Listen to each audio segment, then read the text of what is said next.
Juste avant que la vidéo commence, tu dois absolument savoir que tu peux récupérer une formation gratuite Assure ton bull market comme un pro et en plus de ça un accès VIP au contenu exclusif. Défile dans la description de cette vidéo, clique sur le premier lien juste ici, clique sur obtenir gratuitement, remplis ce formulaire, trade sur notre plateforme partenaire BitGet et obtiens le contenu VIP qui te permettra de trader à mes côtés en suivant mes stratégies et un accès VIP sur mon Discord. Également, tu recevras automatiquement mon top 5 altcoin pour 2024. Tu peux retrouver une vidéo qui t'explique tout dans la description. Juste ici, bon visionnage. Bonjour à tous, j'espère que vous allez bien. On se retrouve pour le brief du lundi 15 avril 2024. On se fera un point Bitcoin, Ethereum et en commentaire, vous avez choisi d'analyser BGB aujourd'hui. On va analyser tout ça. Je remets du coup en jeu AAV et par contre j'ai oublié d'inverser BGB. C'était BGB que je voulais retirer. C'était le BAT qu'on avait ici. Je vais le remettre tout de suite. Hop. Donc BAT contre AAV pardon. Pour la prochaine vidéo, c'est vous qui décidez. Alors, du coup, le Bitcoin qui est venu prendre le creux ici des 64 400 $. Bon, sous narratif bien évidemment. De conflit, est-ce que c'est réellement le conflit qui a fait baisser les prix? Bon, ça encore une fois, on va dire que c'est l'élément déclencheur. Après, honnêtement, vous vous souvenez dans la vidéo Order Flow que j'ai faite il y a peut-être 3 semaines, à l'intérieur, je vous explique justement qu'il y a un moment donné où le Bitcoin risque de retourner sous les 59 000 $, juste à cause d'un excès surspéculatif qu'on a eu sur les contrats dérivés. Et si vous voulez, le conflit a été un petit peu l'élément déclencheur. Personnellement, je pensais que le prix, quand il était ici, il allait juste aller récupérer les stop-loss et ensuite... comme on en parlait, imaginons pouvoir ensuite aller déclencher les stop-loss au sud, mais non, on a été rejeté ici et on fait déjà le mouvement correctif. C'est plutôt positif puisque ça veut dire que cette zone, on la maintient pour plus tard et que du coup, le Bitcoin reverra un ATH tôt ou tard, plus tôt que prévu, ok ? Donc c'est plutôt positif. Maintenant, actuellement, la trendline qu'on avait vue ensemble ici est rompue. Ça veut dire quoi? C'est-à-dire que le marché maintenant est motivé pour aller récupérer les stops sous la base de la trendline, ce qui m'invite à penser que ce dump ici n'est pas terminé et qu'on doit simplement finir le mouvement correctif très probablement sous les stops ici des 59 000 $. Mais ne vous laissez pas influencer par le conflit. Encore une fois, c'est exactement la même chose quand on avait le Covid où dans un premier temps, les gens ont refusé de vendre, c'est-à-dire bah non, on vend pas parce que le Covid c'est rien, nanani nanana. Et quand le prix a vraiment dégénéré ici, donc là en fait les gens étaient en mode hold alors que le marché se faisait défoncer. Et quand le prix ici est venu faire cette méga bougie rouge ici, c'est à ce moment-là où les gens ont paniqué et c'est à ce moment-là où les gens ont pris au sérieux le Covid et ont dit non mais de toute façon l'économie est morte à cause du Covid, alors que c'était notre bottom et on était justement avant l'halving. Je pense qu'on est exactement dans le même scénario où maintenant il y a un narratif qui est en place, c'est-à-dire un narratif de guerre qui fait un peu peur. Où les gens vont se dire ok, pour l'instant c'est pas dramatique, sauf qu'il y a un petit truc qui va faire que les gens vont penser que c'est dramatique et je pense que ce sera le prix en fait tout simplement. Puisque d'un point de vue technique, le Bitcoin il est encore à 65 000 $ et les gens sont majoritairement holdés sur les alts et les gens refusent de vendre actuellement. Et pour faire vendre la majeure partie des gens, il faudra faire un mouvement, je pense, plus volatile qui fait encore plus peur, où les gens se disent « oulala, le marché va à zéro ». Et c'est à ce moment-là où les gens vont vendre et vont dire « ok, de toute façon, il y a une guerre, tout va s'effondrer ». Alors que, encore une fois, par exemple, le Covid, c'est 1000 fois plus grave qu'une guerre. Ok, je dis d'un point de vue économique et d'un point de vue réaction de marché. Parce que là, actuellement, le conflit, bon, ok, ça peut s'étendre, mais pour l'instant, il n'y a pas grand-chose. Et espérons que ça reste comme ça. Mais tout ça pour dire que attention, parce que les gros narratifs comme ça peuvent être très piégeux et peuvent vous empêcher justement d'acheter au bon moment. Je dis pas encore que c'est un bon moment ici pour acheter, hein. Sur les altcoins on a eu de bons discounts, donc c'est toujours intéressant de recharger. Mais ce que je veux dire, c'est que le mouvement peut faire encore plus mal psychologiquement parce que là les gens sont encore dans leur zone de confort, c'est-à-dire ça va, le Bitcoin il est toujours au-dessus des 60 000 $, on n'a pas cassé les 60 000, il n'y a rien à craindre. Et quand on regarde le graphique ici et on prend du recul, on se dit oui, ça va, c'est pas très grave, ok. Maintenant, quel serait l'élément de panique? Je pense un Bitcoin qui s'installe vraiment sous les 60, là les gens vont commencer à se mettre à paniquer. Et par exemple, on ferait une belle structure de M-top ici, qui serait un signal quand même de retracement, par exemple jusqu'au premier arrêt aux environs des 51 000 $, et je pense que si on va sous 60 000, là ça commencerait probablement à paniquer, ok. Donc maintenant d'un point de vue technique, en dehors de la psychologie, bon. Comme on en parlait dans la vidéo Order Flow, on sait que tous les gens ici qui sont venus long avec cet excès de funding ont probablement mis leur stop où? Sous ce creux. Également, si je fais un calcul tout bête, les gens qui se préparaient au bull run et qui se disaient bon, moi je longue le Bitcoin avec un levier x2 x3, si on prend une moyenne, ici on va dire qu'on prend le milieu du range, Pour liquider les x3, il faut aller environ à, ici, hop, 45 000 $. Je dis pas qu'on ira, hein. Je dis juste que les gens vont commencer à flipper si vraiment ils sont en drawdown assez important. Et là, j'ai pris la moyenne, ok? On va dire que les gens sont plutôt chauds pour essayer d'acheter les breakouts ici. Et que déjà, par exemple, pour liquider les x3, un petit retour dans les 48 000, les x3 sont liquidés. Ceux qui ont long en x5, ils risquent d'être déjà liquidés ici ou proches. Ici, on fait à peu près 20% de variation. Donc là, en fait, on est dans un jeu où on va rentrer, et on le voit au niveau des open interest, où on va liquider ceux qui ont pris beaucoup trop de risques sur les contrats dérivés. Et les zones de liquidité et de liquidation importantes n'ont pas encore été touchées du côté des acheteurs. Alors certes, il y a eu beaucoup de liquidation. Certes, les open interest se sont effondrés parce que ça a été hyper volatile. Mais on n'a pas encore touché vraiment les zones qui vont faire mal. Et si c'est l'objectif du marché, ça se trouve sous les 59 000 $. Et grosso modo, ça peut être de 50 000 jusqu'à 53 000 $. Vous voyez ici au niveau de l'open interest, là c'est l'open interest entier du marché crypto. On est passé au top de 53 milliards à 35 milliards. Mais il ne faut pas oublier que au moment où on a demandé des ETF sur le Bitcoin, on était à 15 milliards d'open interest. On est monté jusqu'à 55. Ok. Par exemple, on pourrait retracer toute cette phase ici où vraiment les open interest ont commencé à devenir abusés et on pourrait très bien avoir un open interest qui revient vers les 25 milliards. Si c'est le cas, ça voudrait dire qu'on peut encore avoir une chute de 10 milliards d'open interest et pour faire cette chute de 10 milliards, il faudrait ici chuter sous les lots des 59 000. En fait, ce qu'il faut comprendre, encore une fois, et si vous vous demandez pourquoi vos altcoins baissent autant, c'est parce que les altcoins sont pas liquides du tout. Ok, on a un marché qui n'est pas liquide, et en plus de ça, on y ajoute des contrats dérivés, donc ça démultiplie la chose. Et ça, faut bien le comprendre ici. Par exemple, pourquoi on a un Tao qui réagit hyper bien ici? Parce qu'en fait, Tao, il n'y a pas de contrat dérivé dessus, tout simplement. Et Tao, on voit qu'il a recover les pumps, et on voit que c'est un asset. Bon, j'ai pas tout l'historique ici, il faudrait aller sur MXC. Ici, hop. Mais par exemple, sur Tao, ici, on voit qu'on a un asset qui a beaucoup mieux tenu que des assets qui sont sous contrat dérivé. Je sais pas, je crois que Chiliz est sous contrat dérivé. J'ai pris vraiment un exemple hasard et j'ai même pas regardé la chart pour être honnête avec vous. Ici, voilà. Et par exemple, quand on prend comme Chiliz, vraiment, ça s'est fait éclater et ça a beaucoup du mal à recover ici pour l'instant. Il y a plein d'autres crypto-monnaies comme ça. Donc déjà, dans un environnement où c'est pas liquide, on y ajoute des contrats dérivés, c'est encore plus compliqué. C'est pour ça que le Bitcoin tient beaucoup mieux, que Ethereum tient beaucoup mieux, etc., puisqu'ils sont plus liquides et que oui, ils sont simplement plus liquides. Donc, il est beaucoup plus facile, beaucoup plus compliqué de faire des dumps aussi importants. Maintenant, ce qu'il faut comprendre, c'est qu'à mon avis, le Bitcoin n'a pas fini son dump. Je dis pas qu'on va encore dumper tout de suite. Je dis juste que, pour moi, cette zone des 59 000, elle va sauter, on va aller récupérer les stops et les liquidations qui sont dessous. Maintenant, la question, c'est est-ce qu'on y va maintenant? Ou est-ce que d'abord, on va sauter les vendeurs ici? Parce que là, c'est bon, le narratif est connu. Il y a tout le monde qui est au courant du narratif qui, techniquement, pourrait shorter le marché. Il suffit de voir les fundings actuellement depuis quelques heures, ici, où on commence à avoir des fundings proches de zéro, mais surtout, on a un premium qui est négatif. C'est-à-dire que là, le prix du perp, il s'échange sous le prix du spot. Ça, généralement, c'est favorable pour faire des short squeeze. Okay. Maintenant, je vous montre les zones qui seraient intéressantes et comment mettre les probabilités de notre côté dans le sens où on se dit, OK, est-ce qu'il est plus probable que le prix aille récupérer sous les 59 000 tout de suite ou qu'il puisse justement aller récupérer un peu de stop plus haut. Alors ici, je vous montre des zones de prix qui cachent des zones de sommet vraiment,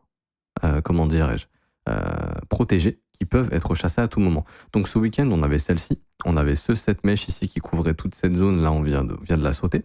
Si jamais le Bitcoin ne se fait pas rejeter ici, c'est-à-dire que là on est venu chercher les 65 700, si on ne se fait pas rejeter ici, vous voyez l'imbalance haussière qui a été créée ici là cette nuit, si jamais elle est maintenue, à mon avis le prix va essayer justement d'aller pourquoi pas combler toute l'imbalance ici jusqu'à 66 400 $. Si on s'affranchit de la zone rectangulaire que vous voyez ici, le marché aura pour objectif, à mon avis, d'aller récupérer les stop-loss au-dessus de cette zone de sommet au niveau des 68 000 $. Tout simplement. Ensuite, une fois que ça c'est récupéré, pareil, il faut regarder comment se comporte le prix. Si les fundings sont toujours négatifs, les premiums sont toujours négatifs et les gens ne croient pas trop en ce rebond, à ce moment-là, il serait carrément possible d'avoir un Bitcoin qui reprend de la force et qui va carrément chercher la prochaine zone ici aux 71 500 $ et qui, peut-être dans un élan ici de doute, de peur et de « ah, il se passe quoi ?» aller chercher un nouvel ATH, ok? Mais vous faites pas berner, parce qu'à mon avis, si on fait un nouvel ATH, et à tout moment on peut en avoir un, honnêtement ça m'étonnerait pas du tout, puisque dans l'idée ça reste juste un range, ok?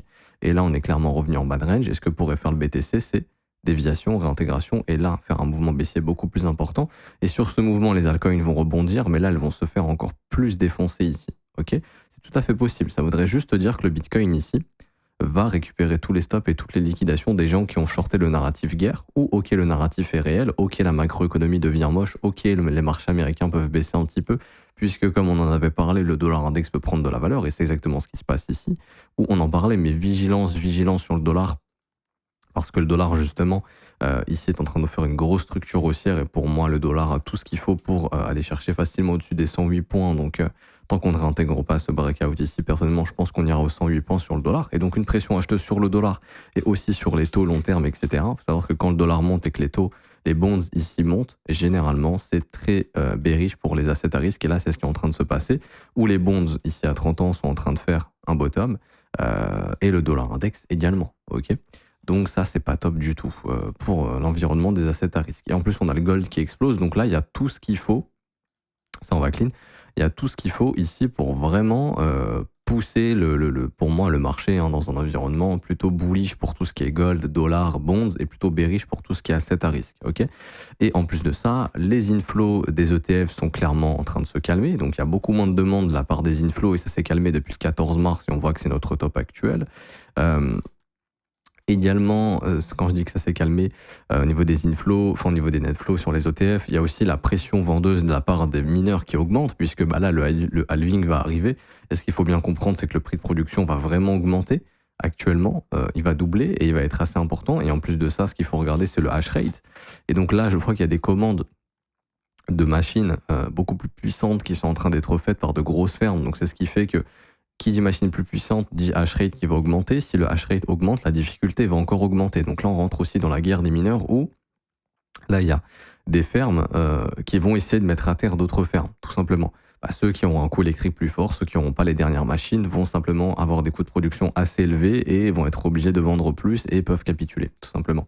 Et donc là, ce qu'il faut comprendre, c'est que pour l'instant, le hash rate, malgré la chute du Bitcoin, le hash rate ne chute pas. Ok. Et donc, après l'halving, on risque de rentrer aussi dans une pression vendeuse plus importante de la part des mineurs. Donc, en fait, on a toutes ces informations au niveau de l'offre, la demande, où on nous dit, OK, l'offre, elle est en train de reprendre le dessus sur la demande. Et donc, ça pourrait expliquer justement qu'on puisse avoir des retracements. Maintenant, d'un point de vue, je ne sais pas si l'indicateur va marcher ici. Sinon, je vais switcher sur BTC USDT, c'est pas grave. Maintenant, ce qu'il faut comprendre, c'est qu'en termes de retracement, là, je vous ai mis le prix de production moyen post-halving, ok. Et encore, je suis resté sur du 3 centimes, mais on peut partir du principe que, allez, on est plutôt autour du 0,35 en moyenne. Hein. Donc, post-halving, en fait, quand l'halving va arriver, le prix de production moyen peut être entre 42 000 et 70 000 $. Ce qu'il faut comprendre, c'est qu'en fait, ça nous explique tout simplement que le Bitcoin a peu de chance, en fait, de venir s'installer sous le lot des 38 800 $. C'est-à-dire que ce retracement ici, probablement, on consolidera en fait dans le prix de production et ensuite on aura probablement une appréciation des prix à nouveau. Comme on l'a fait ici en fait, hein, à l'époque. Là, je vous remets les prix de production de l'époque, bien évidemment. Tac, tac, tac. Hop. Ici. Ou au niveau du Covid, quand on a vu le Covid ici, on a vu le crack Covid, donc on était venu dans les prix de production avant l'halving. Ensuite, le prix est resté pendant longtemps dans les prix de production, sous forme d'accumulation, et ensuite on a eu un média rallye qui là à ce moment-là a déclenché une nouvelle phase de bull run sur le marché crypto. Je pense qu'on est en train de faire exactement la même chose, donc c'est-à-dire que ici, voilà, tous les stops que vous voyez ici vont sauter très très probablement. On risque d'avoir un retracement qui viendra combler tout simplement les imbalances haussières qu'on a là. Hein. Vous voyez, cette zone, c'est la zone la plus probable pour avoir un dip qui se forme. Là, la grosse zone d'imbalance de bougie vectorielle, ça c'est très puissant comme zone, hein, on risque de bottom là-dedans, et ensuite consolider pour aller faire un nouvel ATH, tout simplement. Pour moi, c'est mon scénario le plus probable. Je ne vois pas le Bitcoin retracer énormément, honnêtement. Je le vois grand maximum retracer jusqu'au premier arrêt. C'est-à-dire grand max dans les 51 000. Allez, on peut faire une petite mèche histoire d'emmerder ceux qui auraient foutu leur stop ici, là, sous ce creux, tout simplement, sous cette zone de creux. Allez, sous les 50 000, on fait peur dans les 49 000, mais pour moi, on n'ira pas plus bas en cas de correction plus profonde. Mais le problème, c'est le marché des altcoins qui, lui, risque de retracer plus, ok, parce qu'il est moins liquide et que le Bitcoin est encore à 65 000 et que les alts ont déjà perdu 70% et que le Bitcoin peut très bien aller chasser les stops sous 59 000 $ et puis pourquoi pas poser un bottom, aller entre 49 et 55 000. Donc à ce moment-là, ça nous fait quand même une zone assez large où on sait que le BTC a encore un potentiel de dump, je dirais, de 22 à 12%. Ce qui n'est rien, encore une fois, en termes de comportement de prix ici. C'est un retracement basique de bull run, ok? C'est pas du tout dramatique, mais c'est juste que les altcoins sont tellement moins liquides qu'elles se sont faites complètement éclater. Et que je pense que tout simplement, il y a des fonds, il y a des banques qui étaient exposées sur certaines altcoins, qui ont simplement décidé de vendre, car dans un état de conflit, et en dehors du conflit, dans un état de marché où on voit que les assets à risque sont à l'aube de se faire défoncer, il suffit de regarder le dollar qui explose, qui n'est pas du tout asset à risque, les bonds qui augmentent, le gold qui augmente, on voit vraiment que là le marché change de capitaux, se met justement dans un mode risk-off, et le fait qu'on aille chercher du risk-off, justement, ça indique qu'on cherche à dérisquer sur les risk-on, et les altcoins, c'est la dernière, c'est comment dirais-je, sur une pyramide en fait, au niveau des assets à risque, ici, les altcoins, c'est tout en bas de la pyramide, on se débarrasse de ces trucs en premier, ok? T'es gestionnaire de fonds, tu vends ça en premier avant de t'attaquer à vendre d'autres choses. Bien sûr, là, c'est le marché américain. On va dire que là, il y a le marché européen en dessous. Il y a certaines actions en bourse, etc. Donc là, je parle vraiment des indices. Après, je vais parler des petites moyennes actions. Mais vraiment, et ensuite, on peut mettre par exemple BTC, ETH ici. Et ensuite, ici, on met les altcoins, c'est vraiment c'est ce qui est le plus bas de la pyramide. Ok. Donc, c'est pour ça qu'on a eu un sell-off aussi important. Je pense qu'on va rentrer dans une phase où les gestionnaires vont dérisquer au niveau des assets à risque. Et ils l'ont fait massivement sur les altcoins pour ceux qui avaient des altcoins, tout simplement. Ok. C'est pour ça que le Bitcoin a beaucoup moins dumpé, puisqu'il est plus liquide et que c'est l'asset que tu vends pas en premier, mais tu vends les altcoins en premier dans une optique de réduire ton risque, tout simplement, sur les assets à risque. J'ai pas plus de choses à dire pour moi d'un point de vue technique, donc après autant de volatilité comme ça, pour moi, voyez le marché comme un range. Ce qui serait le plus positif, bien évidemment, dans un objectif bullish, ce serait d'avoir une déviation du range ici, réintégration, comme ça là on pourrait se dire ok, on a dévié le range au sud, on réintègre, le prix peut être mature pour faire un vrai breakout. Ce qui serait beaucoup moins positif, c'est qu'au final le Bitcoin maintienne son creux, aille déclencher les stops ici, dans un mouvement où personne comprend, tout le monde se dit what the fuck, pourquoi ça monte. Là, à ce moment-là, ça serait pas positif pour moi. Qu'on ait un mouvement comme ça, serait pas du tout positif. Qu'on vienne chercher les stops, parce qu'après, si on réintègre, il y aurait tout ce qu'il faut pour faire souffrir tout le monde, puisque tous les vendeurs qu'on accumule depuis le 13 mars seraient out. Il y aurait un peu l'exit pump ici, et là, on pourrait aller s'attaquer aux acheteurs et vraiment les défoncer fortement. Donc, ce serait beaucoup mieux de garder nos vendeurs ici, de d'abord sortir nos acheteurs, de réintégrer, et là, doucement mais sûrement, de repartir complètement dans l'autre sens, et de faire paniquer les gens ici, car ils sont majoritairement holders d'altcoin. Pas plus de choses à dire pour BTC, donc ce brief sera un peu plus long que d'habitude, il y a beaucoup de choses à dire. ETH cette fois-ci. Alors ETH, ici, vous vous rappelez, on avait vu notre range, donc lui cassure au sud, en ayant dévié les stop-loss ici, ok. Donc pas positif, et on en avait parlé, mais si on retournait sous les 3400, l'impulsion haussière, c'était pas positif, puisque tous les acheteurs qui ont acheté le breakout ici seraient coincés, et donc les stops, logiquement, ce serait sous ces niveaux, et on est venu les déclencher. Alors, on est venu chercher parfaitement le premier arrêt, ici 0,382. Également, on est venu chercher tous les stops qu'on avait vus ensemble ici, là, sous les $3012, mais également, il y avait cette zone de stop juste ici, hop, qu'on est venu déclencher. Pour moi, ETH, il est venu chercher une zone extrêmement intéressante. C'est la zone parfaite, en fait, pour poser un bottom, ok? Les $2868, normalement, on n'est pas censé sauter cette zone. Si on commence à sauter le premier arrêt, à ce moment-là, ça devient beaucoup plus dangereux pour Ethereum, ici, qui est en train de nous faire une structure baissière quand même.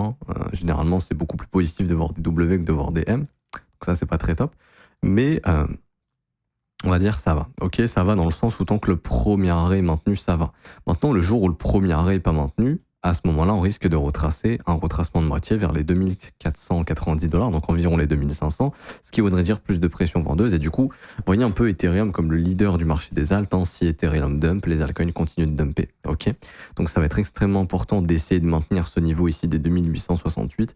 Vraiment, si ça tient pas, là, on commence complètement à remettre en cause ce rallye sur Ethereum. On s'attendra à des retracements plus puissants. En fait, il suffit de voir justement qu'on a ici ce gros morceau d'imbalance mensuel. Vous vous doutez bien que si ça cède, ça peut sentir des retracements plus forts. Donc là, je vous parle de retracement de moitié et des imbalance weekly. Donc ça serait jusqu'au 2400. Pour moi, éventuellement une zone de bottom, puisque dans l'idée, pour moi, Ether n'est pas censé venir casser le creux des $2100. On avait des stops, ils ont été chassés, on a eu une impulsion haussière, c'est notre dernier creux. Pour moi, il n'y a aucune raison de revenir sous les $2073, $2100 grosso modo. Donc dans l'idée, ce serait de se dire, ok, bon, on peut retracer. Je prends mon FIB, la dernière impulsion. Donc là, j'ai la zone de rechargement qui est déjà inscrite ici. Grosso modo, voilà, faut vraiment pas aller, je dirais, sous les 2400 sur Ethereum. Ça serait une zone de bottom, je pense, ici, pour Ether. Donc, si jamais on va aux 2400, ça fera encore 23% de dump au prix actuel. Hein. Mais pour moi, faut pas aller plus bas que ça. Faut vraiment, voilà, au niveau du retracement de moitié, s'arrêter ici. Si d'ailleurs on n'arrive pas à bottom ici, bon bah à ce moment-là l'objectif est clair, hein, c'est de venir récupérer tous les stops sous les 2067 et de revenir en zone de rechargement. Qui dit zone de rechargement dit opportunité exceptionnelle pour recharger en Ethereum si on y revient, mais on en est encore très loin, ok. Théoriquement, en bull run, on n'est pas censé perdre le premier arrêt ici au niveau des 2868 $. Maintenant, vous doutez bien que c'est Bitcoin qui va décider. Si Bitcoin retrace lui son premier arrêt qui est à 51 000 $, vous doutez bien que si Bitcoin va à 50 000, sauf si ETH-BTC est super fort, ici, et c'est bien, enfin on est venu chercher les stops ici au niveau du plus bas de 2024, là il faut voir si on peut avoir de la force sur ETH. Si jamais Bitcoin dump mais que ETH-BTC arrive à pumper, ça pourrait combler en fait la baisse simplement d'ETH et ça pourrait avoir un Bitcoin qui dump plus qu'un Ethereum et ça pourrait permettre à Ether de tenir son premier arrêt. Donc là il y a une réaction de prix qui est intéressante. Maintenant on peut pas encore dire que c'est bon, on a le bottom du siècle. Hein. Là, il faut vraiment, si vous voulez mon avis sur ETH-BTC, après la chasse du plus bas de 2024 ici, hein, donc du 7 janvier 2024, c'était une zone de stop évidente que le marché est venu déclencher. Il faut vraiment avoir beaucoup de force, c'est-à-dire ici vraiment un mouvement haussier qui crée de l'imbalance pour montrer qu'on a un flux acheteur massif et qu'on crée des imbalances ici pour, comme ça, lorsqu'on aura un retracement, que ces zones tiennent et qu'on puisse poser un bottom définitivement et avoir un ETH qui, pourquoi pas, pourrait se diriger vers les 0,06 et qu'on a un ETH qui performe face au Bitcoin. Mais si là on a juste un simple rebond et qu'on ne retrouve pas de force, bon bah ça sera continuation baissière et ETH dumpera plus que Bitcoin. Donc ça, faudra faire attention. Et du coup, ça pourrait signifier cassure du premier arrêt. Et si on casse le premier arrêt, la règle nous dit qu'on peut aller chercher les 61,8 à 2100 $. Donc à ce moment-là, ce sera un retracement en zone de rechargement. C'est déjà arrivé, par exemple ici, hein, quand on était monté à 4300, on a retracé à 1400 $. Après, on a réussi à faire un nouvel ATH quand même, mais on était venu chercher ici les 61,8, on avait cassé 38D, on est venu mécher à 61,8 avant de faire de nouveau plus haut. On est peut-être dans un scénario qui est assez similaire, 61,8, mais cette fois-ci, je pense qu'on ira bien plus haut, qu'on s'arrêtera pas juste ici en mode chasse au stop et fin de bull run, si jamais ça arrive. Donc si jamais ça arrive, voilà, 2100, c'est quand même une opportunité assez intéressante sur Ethereum. Maintenant, je dis pas qu'on va y aller, hein. Je dis juste que si on casse le premier arrêt, on risque d'y aller. Et donc à ce moment-là, ça nous indiquera qu'on aura une correction plus profonde sur ce marché. Mais encore une fois, moi je vois ça comme des opportunités vraiment intéressantes. Je sais pas s'il y a quelque chose d'intéressant honnêtement au niveau du 4 heures ou du daily. Est-ce qu'on pourrait avoir quelque chose? Donc bon rebond, beau rebond ici. Oui, en 4 heures on a quelque chose d'intéressant. Tout ça on va supprimer, on s'en fout. Tac, tac. Faudrait réussir à casser l'imbalance H4 ici, dans laquelle on est en train de consolider. Si on y arrive, prochain objectif pour moi, ça va être de venir récupérer les stops ici. Et tout simplement, l'objectif, ce sera de venir combler l'imbalance au 3348, 3400 $. Si on n'arrive pas à casser ce morceau d'imbalance, bon bah à ce moment-là, clairement, le marché, je pense qu'il essaiera de récupérer un maximum de stops. Et dans l'idée, je me dirais qu'on viendra récupérer les stops de ce week-end, hein, et que tout simplement, bon bah le marché, s'il se fait rejeter ici, risque de se diriger sous les, malheureusement, sous les 2791 pour récupérer tous les stops ici. Puisque là, on monte en escalier et du coup, bah, en fait, on sort les vendeurs sur ces sommets, mais on accumule les acheteurs sur ces creux. Donc ça pourrait être un objectif. Donc il faut vraiment casser ce morceau d'imbalance. Ici, donc là oui j'étais en H1 et en H4, pardon, je pensais que j'étais en H4 mais non on était en H1. H4 pas vraiment de changement ici, pareil gros morceau d'imbalance, faut voir si on arrive à céder tout ça. Si on y arrive on pourra avoir des retracements plus profonds sur ETH. Maintenant voilà, vous savez que c'est Bitcoin qui va décider. Et pour finir du coup, ici on va sur BGB. Alors BGB, bon déjà c'est un asset qui a vraiment pas réagi à la baisse, enfin très peu. Donc je dirais pas qu'il est plus liquide, je dis juste qu'il y a une pression vendeuse qui est beaucoup moins importante. Pourquoi? Parce que je sais pas si j'ai dû en parler sur YouTube. En fait, j'avais analysé tout simplement le holding de BGB, ici sur Bubbles Maps. Hop. Et en fait, il faut savoir que le BGB est holdé majoritairement par 8 ou 9 wallets qui sont dirigés par BitGet. Et je pense, enfin je crois que j'en ai déjà parlé, mais je pense que BitGet a aucun intérêt à dumper leur token. Leur but, c'est que ce soit le plus capitalisé possible ici. Et on voit en fait qu'il y a 1, 2, 3, 4, 5, 6, 7, 8, 9 wallets qui ont quasiment tous les BGB. Et on voit que ce sont des wallets qui appartiennent à la team majoritairement ou qui sont justement des wallets, les wallets d'exchange, etc. Donc en fait, le BGB, il n'y a pas vraiment de grosses baleines qui peuvent décharger fortement et faire des grosses corrections autres que Bitget, et Bitget a aucun intérêt à faire dumper leur token, donc c'est ce qui explique, je pense, pour moi, ces pressions vendeuses aussi faibles et cette force de prix aussi forte. Maintenant, d'un point de vue technique, la dynamique est clairement toujours haussière. BGB est beaucoup plus forte que certaines autres alts. Comme j'ai dit, ça s'explique justement car 90% des tokens sont holdés par la team et je pense qu'ils n'ont aucun intérêt de les vendre. Après, quand je dis la team, pas forcément que la team, hein, mais il y a des grosses whales, etc. dans le lot. Mais ça nous prouve qu'ils n'ont pas encore intérêt à de vendre ici, enfin de vendre maintenant. Je pense qu'ils attendent des capitalisations beaucoup plus fortes parce que pour moi, le token est encore sous-évalué dans le sens où les tokens d'exchange, le concurrent c'est BNB, BNB c'est plus de 50 milliards, BGB c'est 1 milliard 600 millions, donc même si ça atteindra pas les 50 milliards peut-être, voilà, que ça atteigne un jour 5-10 milliards, ça me semble très réaliste sur ce bull run. Donc voilà, c'est ce qui m'invite à penser qu'ils n'ont aucun intérêt de vendre ici, et je pense que même à long terme, hein, le prix en bear market, bien sûr, ça retracera, mais ça risque de faire comme BNB, pour ceux qui se rappellent, hein, et BNB ça retrace très très peu en bear market. Ça retrace beaucoup moins que certaines cryptos, vous voyez, parce que BNB c'est exactement pareil. Donc je pense que BGB fera la même chose. Et vu que là on n'est pas encore dans un bear market, il n'y a aucune raison de penser très très bearish. Donc d'un point de vue technique, ce que je fais tout simplement, c'est que je regarde la dynamique et j'identifie le précédent creux. Le précédent creux, il est là. Techniquement, ce creux, on n'est pas censé y toucher. Ok. Donc là, ce que je fais tout simplement, c'est que je prends mon FIB, je le prends du plus bas jusqu'au plus haut juste ici, et là je viens tracer la zone de rechargement. Ok. À ce moment-là, pour moi, s'il y a un dip un peu plus profond, le prix risque de revenir chercher entre les 1,01 et les 0,94 puisque c'est la zone de rechargement du dernier mouvement haussier et que ça correspond à ces zones d'imbalance et qu'on pourrait les combler tout simplement pour ensuite faire un nouveau mouvement de continuation. Pour moi, tant que BGB vient pas sous les 83 centimes, on est clairement toujours haussier et l'objectif, ce serait simplement de faire encore une fois ici une poursuite haussière puisque le trend est toujours haussier, tout simplement. Et que la plateforme gagne en utilisateurs, lance beaucoup de choses justement pour récompenser les holders de BGB, donc il y a de l'intérêt à acheter du BGB, donc si vous voulez, la demande est toujours croissante hein, comparée à l'offre, c'est ce qui explique justement une montée des prix, tout simplement. Donc ouais, bonne zone d'achat sur BGB, je pense entre 94 et 1,02, donc imaginons qu'on ait une poursuite du dump là sur le marché crypto, choper du BGB entre 0,94 et 1,01, ça peut être pas mal, ok. Avec une invalidation si on perd le creux ici des 82 centimes, puisque là ça remettra totalement en cause le comportement du prix et on pourrait peut-être rentrer dans quelque chose comme ça, mais ça m'étonnerait beaucoup. Je pense qu'il est le plus probable c'est de faire quelque chose comme ça, ou simplement de bottom déjà ici, hein, si le prix le veut, mais voilà, je pense perso qu'on va pousser dans cette zone 1,01, 94 centimes, tout simplement. Pour les holders de BGB, continuez de prendre des profits sur la montée, tout simplement, mais pour moi, il n'y a rien d'autre chose à faire. Je vois pas une raison de tout vendre ici sur le BGB en me disant c'est bon, il y a un top définitif. Je pense pas qu'on ait trouvé un top définitif sur BGB. Donc je pense que ça pourrait continuer de s'apprécier, pas tout de suite bien sûr, mais au cours des prochaines semaines, prochains mois, en cas de poursuite du bull run. On peut avoir un marché crypto qui va un peu bouger dans tous les sens là jusqu'en été. Après l'été, je pense que ça devrait se calmer, on devrait retrouver une nouvelle phase haussière.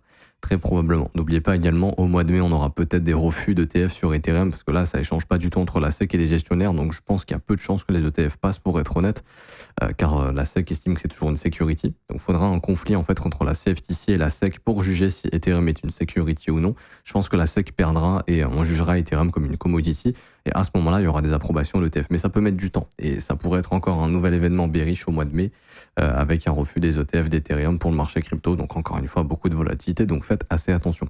Je m'arrête ici pour aujourd'hui, j'espère que ça vous aura plu. Si c'est le cas, n'hésitez pas à laisser un petit pouce bleu, vous abonner si ce n'est pas déjà fait. Également, vous avez une formation gratuite qui vous apprend plein de choses en commentaire épinglé, donc n'hésitez pas, c'est 100% gratuit. Vous cliquez sur le premier lien en commentaire épinglé, ici le lien que j'encadre en rouge, et vous pourrez remplir le formulaire et avoir accès à la formation. Également, vous pouvez avoir accès au VIP, donc c'est des market reviews quotidiennes, des vidéos exclusives. J'avais fait une vidéo justement il y a 2 semaines où je parlais de ce risque du dollar index et de la pression vendeuse sur les assets à risque, etc., etc. Donc ça, les VIP ont eu cette vidéo, c'est 100% gratuit également, donc c'est le deuxième lien en commentaire épinglé. Il y a une vidéo dans laquelle je vous explique tout pour rejoindre le VIP, il n'y a rien à payer, c'est 100% gratuit. Et pour ceux qui veulent rejoindre l'école et se former à mes côtés, ça se passe dans l'école, donc c'est des briefs quotidiens tous les jours où là on va analyser toutes les altes, on va essayer de trouver toutes les zones de bottom, en fait, on va identifier, on avait déjà identifié les zones de bottom, j'ai eu plein d'alertes qui ont sonné, je vais voir ça avec les élèves tout à l'heure, et le Bitcoin a bottom à ce moment-là quand toutes mes alertes sur les altes ont sonné, mais on va voir aussi potentiellement les futures zones de bottom si jamais ça tient pas ces zones-là actuellement, pour essayer de capturer le prochain bottom si jamais il y a une poursuite baissière. Donc c'est ce qu'on va voir aujourd'hui avec les élèves. Si vous voulez nous rejoindre, il y a le lien en commentaire épinglé. C'est le 4e lien, rejoindre l'école, école.letronfzco.com. En plus de ça, vous avez une formation de 19 heures qui vous apprend tout sur l'analyse technique, l'order flow, l'analyse fondamentale, la psychologie des marchés, créer votre propre plan. Ça commence à partir de 49 € par mois, c'est sans engagement, il faut annuler le renouvellement quand vous le souhaitez. Et vous avez aussi des offres 3, 6 et 12 mois avec des réductions si vous le souhaitez. Le lien est en commentaire épinglé, comme j'ai dit. Vous êtes les bienvenus si vous voulez nous rejoindre. On se retrouve bientôt. Ciao, ciao.